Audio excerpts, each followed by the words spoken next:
Hi everyone, এই ভিডিওতে আমরা জাভাস্ক্রিপ্ট উইন্ডো অবজেক্টের আন্ডারে যে নেভিগেটর অবজেক্টটা আছে সেটা নিয়ে আলোচনা করব। তো এখানে বলা আছে দেখেন যে window dot navigator object contains information about the visitors browser. মানে ব্রাউজারেরই আরেকটা নাম হচ্ছে নেভিগেটর। কারণ ব্রাউজারে আমরা আসলে কি করি, অ্যাড্রেস বারে আসলে কোনো অ্যাড্রেস দিয়ে আমরা নেভিগেট করি। নেভিগেট মানে হচ্ছে চেঞ্জ করা, মানে একটা জায়গায় যাওয়া, নেভিগেট করা। সো সেই জন্য এই ব্রাউজারের আরেকটা নাম হচ্ছে কিন্তু নেভিগেটর। সো এই ব্রাউজারের বিভিন্ন তথ্য, যেমন ব্রাউজারটার আসলে কোন ব্রাউজারটা অ্যাকচুয়ালি ইউজার এজেন্টটা কি, প্ল্যাটফর্মটা কি, এইসব জিনিসপাতি সম্পর্কে তথ্য যদি আমরা জানতে চাই তাহলে আমরা এই নেভিগেটর অবজেক্টটা ব্যবহার করব।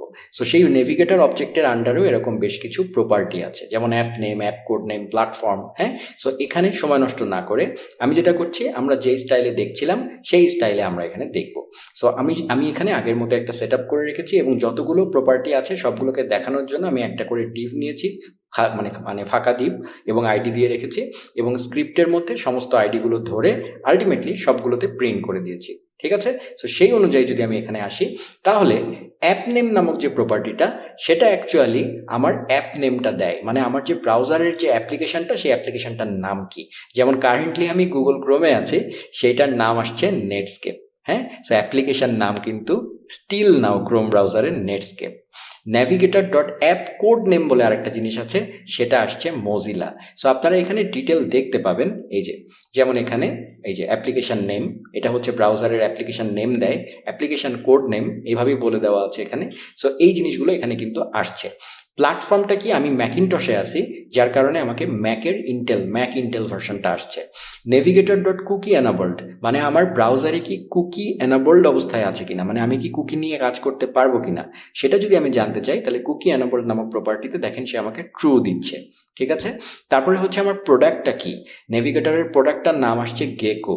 তারপরে অ্যাপ ভার্সন কি, সেখানে আমার পুরা এই অ্যাপ্লিকেশনটার একটা ভার্সন আসছে, মানে পুরা ভার্সন তো সম্পর্কিত তথ্য এই ব্রাউজারটার সবকিছু আসছে।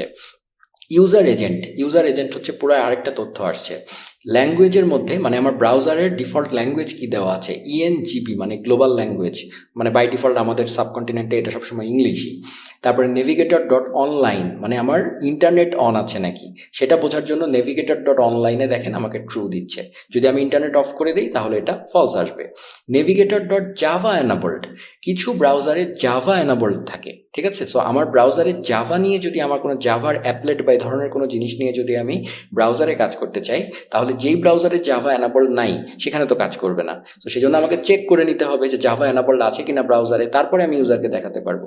তো সেই চেকিংটা করার জন্য জাভা এনাবল্ড নামক একটা প্রপার্টি আছে, সেটা যেমন আমার এখানে ফলস আসছে, মানে আমার এই ব্রাউজারে জাভা এনাবল্ড নাই। সো এই হচ্ছে উইন্ডো ডট নেভিগেটর অবজেক্টের ভিতরে আমার ব্রাউজার সম্পর্কিত বিস্তারিত তথ্য। অ্যাজ বিগিনার্স আপনাদের এই জিনিসগুলো নিয়ে খুব একটা কাজ করা লাগবে না, বাট তারপরেও জেনে রাখা যে অ্যাকচুয়ালি এর মধ্যে কি আছে। ঠিক আছে, সো এই জিনিসটাই এখানে আছে, নতুন করে বলার কিছু নাই। সো সামারি হচ্ছে নেভিগেটর হচ্ছে ব্রাউজার সম্পর্কিত সমস্ত তথ্য আমরা নেভিগেটর অবজেক্টের মধ্যে পাই। এর পরের টিউটোরিয়ালে আমরা জেএস এর পপ আপ অ্যালার্ট নামক যে প্রপার্টিটা আছে সেটা নিয়ে আলোচনা করব।